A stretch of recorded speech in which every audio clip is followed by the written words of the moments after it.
There's a church in the valley by the wildwood, no lovelier place in the dale.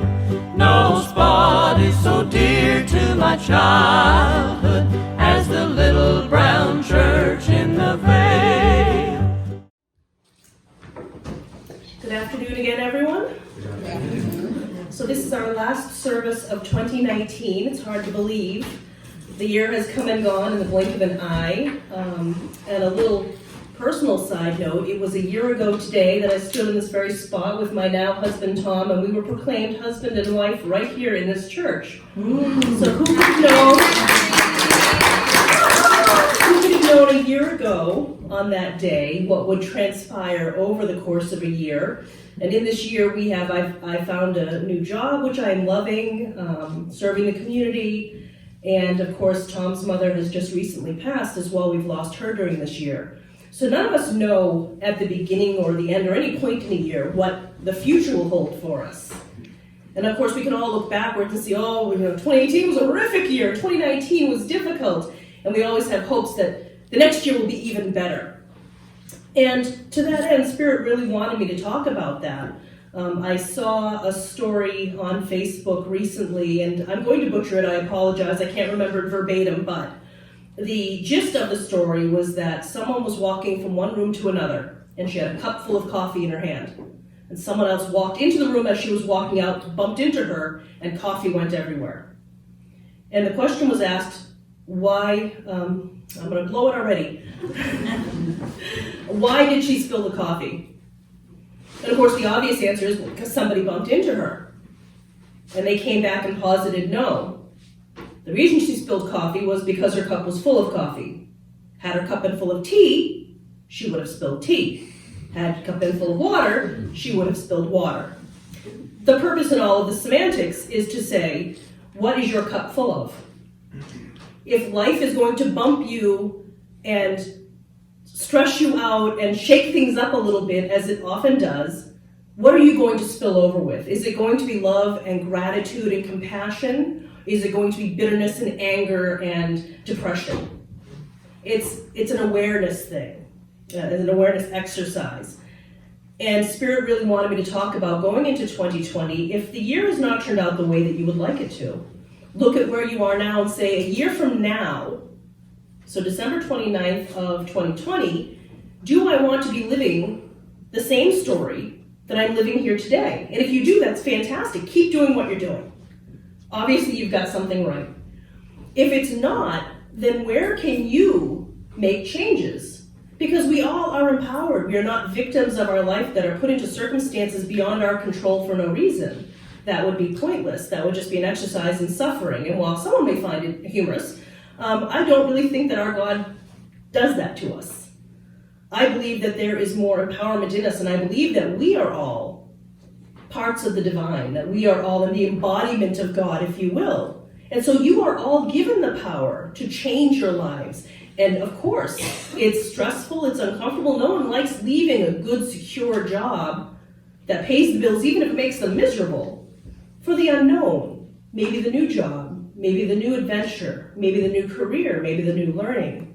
Well, there's money involved, there's stress involved, there's schedules, there's the unknown.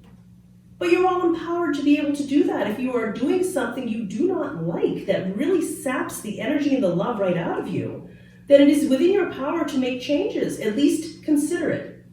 Consider what the alternative could be. If you could project forward a year from now, what would you like your life to look like?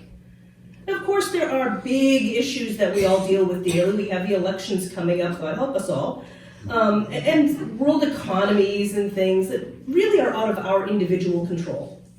And these are things that weigh heavily on us. Spirit has said to me, it doesn't need to weigh heavily on you. I know that we all get invested in our side. I want this candidate to win, or I want this bill to pass, or I want this thing to happen. And sometimes that's not within your power to make that happen. However, the one side of that is, do not allow yourself to become so invested that it ruins your quality of life. But if it is something you feel very strongly about, then go out and do what you can do. Being of service is its own reward in and of itself, so I can't predict who's going to win the election or otherwise. I'm not advocating for any particular party here or way of being. But if I'm unhappy with the way that things are going, let me go out and make change locally.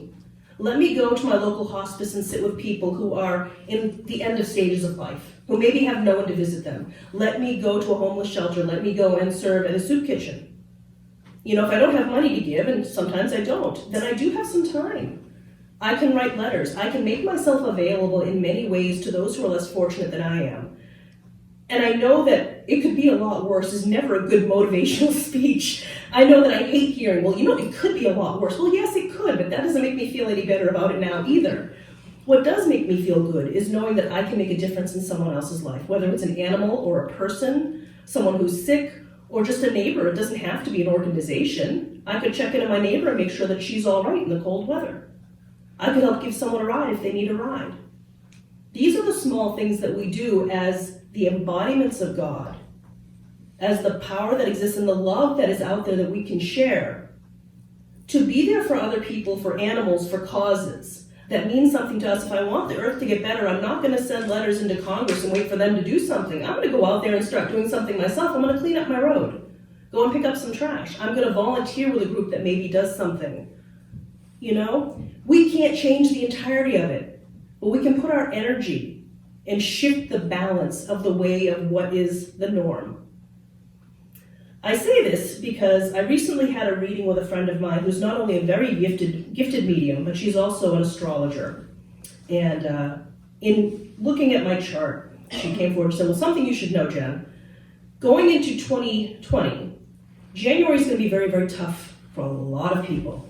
Huge astrological goings on, and I apologize, I'm not an astrologer, so I can't tell you all of the configurations she was rattling off. It's Greek to me. The gist of that was, there are a lot of planets coming into alignments in very, very close proximity, and this opens a gateway, if you will. It creates this energy that is very, very intense and focused. And the long and short of it is that we are looking at the end of an era in January for the age that is coming to pass and a new age that is now beginning. Well, this is good and bad, as everything is. It's good because it's opening an era of peace, of feminine wisdom, of caring and nurturing, which has not been seen in a long time. And this will be worldwide. It's not locally, it's not just US, it's globally, and potentially throughout the universe. These things affect all things. The downside of that is that anyone who sticks to their old story of the way it has to be and the way that it is are going to have a very rude awakening when things start shifting and forcing them to come to terms with the reality of what their life is. And so any lies we've been telling ourselves to make things comfortable, or I can stay at this job even though it's horrible and I know they're going to fire me any day, I can still do it. These things are going to slap us in the face with the truth and force us to recognize that we need to make changes that will ultimately be better for us. And again, the good side of the silver lining in this, if you will, is that most who follow a spiritualist or an awakened lifestyle are already pretty much aware. We do a lot of our own house cleaning. That is part of our, the fifth principle, personal responsibility. A lot of us have taken the time to look at our lives and say, where can I be better? Where can I do better? We're already working on these issues. So most of the skeletons in our closets, the grudges we've held, the angers that we've had, we've worked on forgiveness. We've worked on being better human beings, being more aware of what needs to be done with the earth, with people, with mankind. It will be easier for us through this transition than the people that live in that 9 to 5, get up, go to work, go to bed mentality where they see nothing else.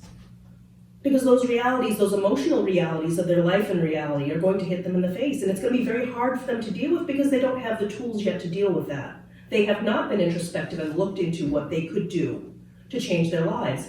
And this then becomes an opportunity for all of us. Because all of the hardships we have dealt with in our life that we've had to deal with, losing my mother-in-law, losing loved ones, dealing with people with depression, dealing with people that have addictions, we have all become stronger in having worked through that, and it was miserable. Most of you will say that these miserable occurrences do ultimately make you stronger for having been through them. It gives you a wisdom that you cannot get without going through the storm. So having said that, we've all been through some storms of our own. For those that are about to hit that storm, we are the light bringers. We're the ones that are going to meet them and say, let me walk you through this. I've been there. let me help you through this. And that's really what's going to be needed as we go into this next era, this next age of peace, kindness, awareness, compassion. If you have the knowledge, if you have been through something horrific, tragic yourself, that makes you the perfect candidate to be there for someone else who has not yet been through it, who's dealing with their own, oh my God, the world is going to end moment. And wouldn't it have been nice if in those moments when your world came crashing down, someone came up to you and said, I've been there, I know exactly what to do, let me hold your hand, let me talk you through this. Can you imagine those hard times, how much easier they would have been?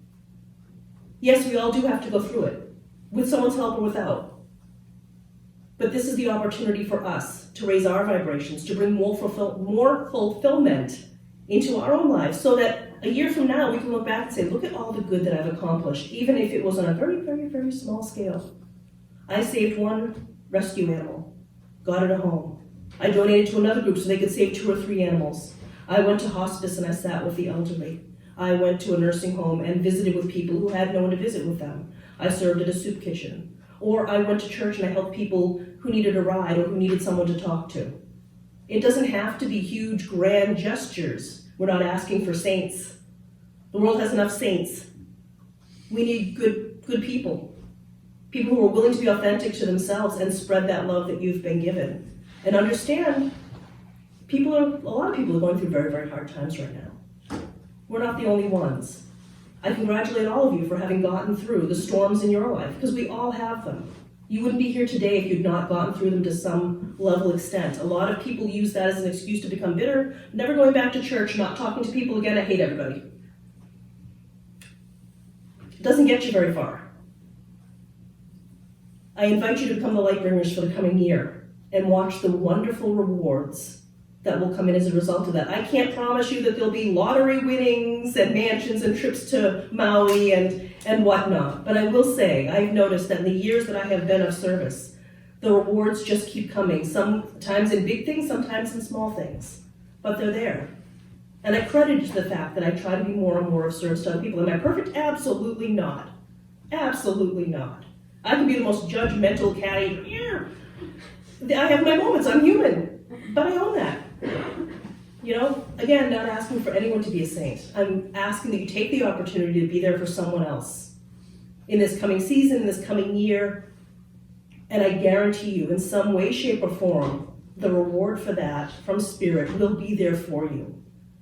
There's a lot of very, very bright, good things ahead. We just have to get through this storm in January, as astrologically speaking, they see coming. So just be aware. You know, I'm never about good or bad. Energy is energy. But I do see a lot of very, very good things coming near the end of the year, and I'm hoping that it's a lot lighter, a lot more peaceful, and a lot more opportunities for people out there. And I'll leave you with that hope from Spirit for you.